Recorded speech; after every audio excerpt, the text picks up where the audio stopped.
Fawzi Derbouze, donc fondateur de l'association le Night Trotters. Donc tu organises des randonnées nocturnes à Paris et tu as souhaité à un moment donné exporter ce mode de randonnée à l'étranger et donc tu as choisi un pays, une ville.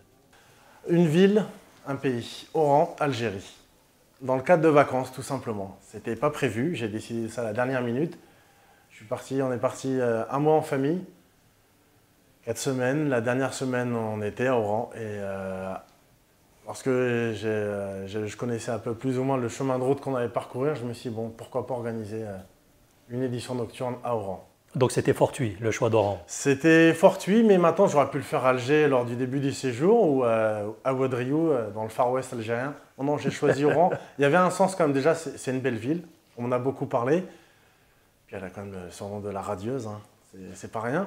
Et puis ça s'inscrivait juste après les Jeux méditerranéens. Alors le point de départ n'a pas été choisi au hasard. Pourquoi est-ce que tu as tenu à commencer par cet endroit? Le point de départ, c'était le musée des Moudjahides. Et là, on est devant le point de départ. Derrière moi, il y a le musée des Moudjahides. Et là, sur ma gauche, on a l'hymne national. J'ai tenu à... c'était ma façon à moi de rendre hommage. On ne peut pas évoquer l'Algérie sans parler de tous ceux qui ont payé un lourd tribut. Au musée des Moudjahidines, tu attendais donc ton club de randonneurs. Oui, j'attendais les randonneurs, oui, on va les mettre au pluriel. Écoute, le départ devait se faire, le rassemblement à 18 h devant le musée des Moudjahidines, pour un départ prévu à 19 h. Bon alors Fawzi, on en est où de la randonnée? Écoute, il est 19h15. On devait partir à 19 h. Nora est arrivée en avance, donc je ne suis pas surpris. Nous sommes 2.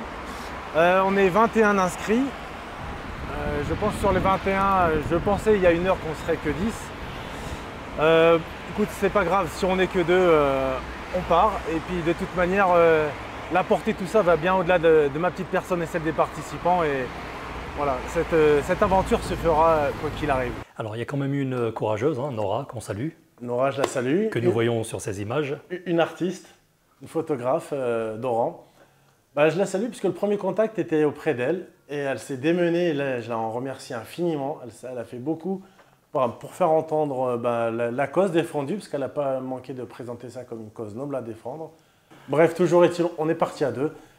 Ça ne nous a pas empêché de la faire. On l'a fait, cette randonnée. Et c'était important de la faire. Donc quoi qu'il arrive, il faut être au rendez-vous avec l'aventure. 19h20, ça fait un peu plus de 20 minutes qu'on attend. On devait être 21, au final on sera que 3, Nora, moi et le vent. Bon, et bien l'aventure commence pour nous. Oui. On est parti, Nora? Oui, bien sûr. À nous, on y va. On est parti. Allez, ciao. Tu m'expliques l'itinéraire, on va passer par où? Oui, écoute, là on va remonter tout droit jusqu'à arriver au front de mer. Oui, mais on va passer par le Sheraton, c'est ça? Oui. Après, on va prendre en bifère sur notre gauche. Quels sont les lieux que tu as vus en définitif, hein, étape par étape, et puis qu'est-ce que tu en as retenu? Écoute, le palais présidentiel est quand même assez beau, il faut le reconnaître. Et une fois qu'on commence à longer du yeux la côte, on passe par le quartier Mobiliar, où il y a 4 grandes tours, assez impressionnantes. Après, là, écoute, c'est le début des merveilles. On a une vue sur la baie d'Oran qui est, écoute, c'est d'une beauté, il faut le voir.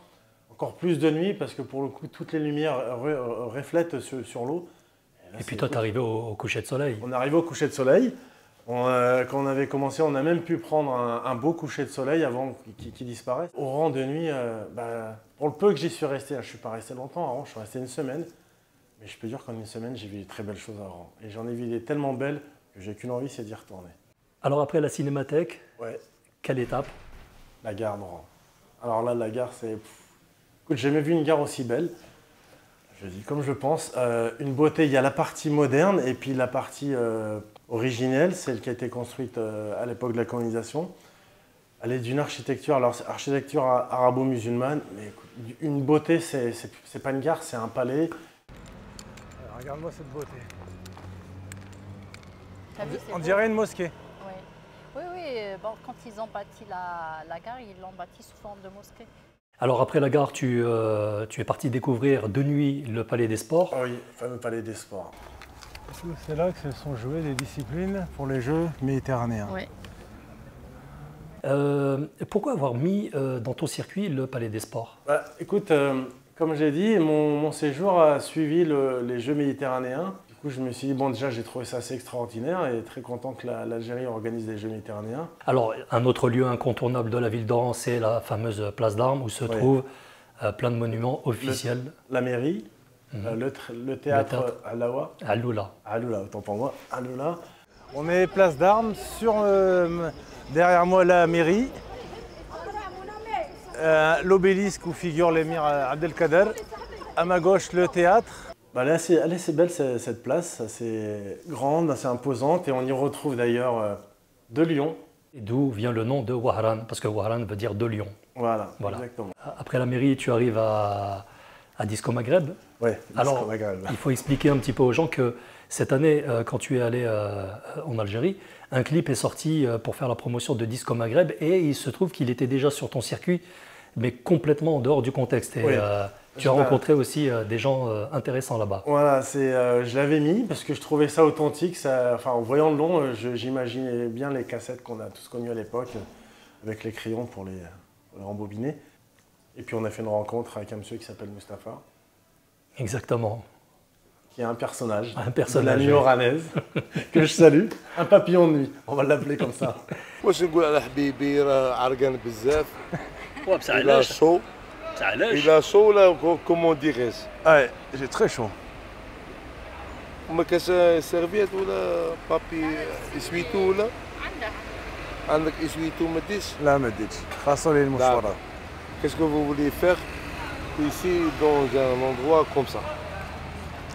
On prend en souvenir les éditions Disco Maghreb.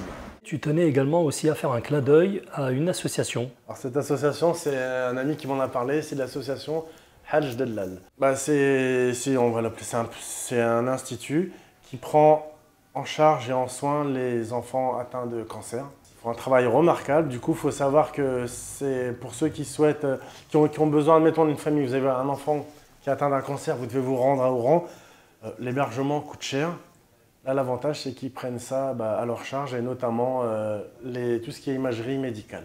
Du coup, s'il y a des gens qui voient cette vidéo et qui souhaitent tout simplement les soutenir, faites-le parce qu'ils en ont besoin et ils font beaucoup de bien. Alors, on va terminer cette randonnée vidéo oranaise par la cathédrale d'Oran. Écoute, la cathédrale, elle est splendide. Ouais.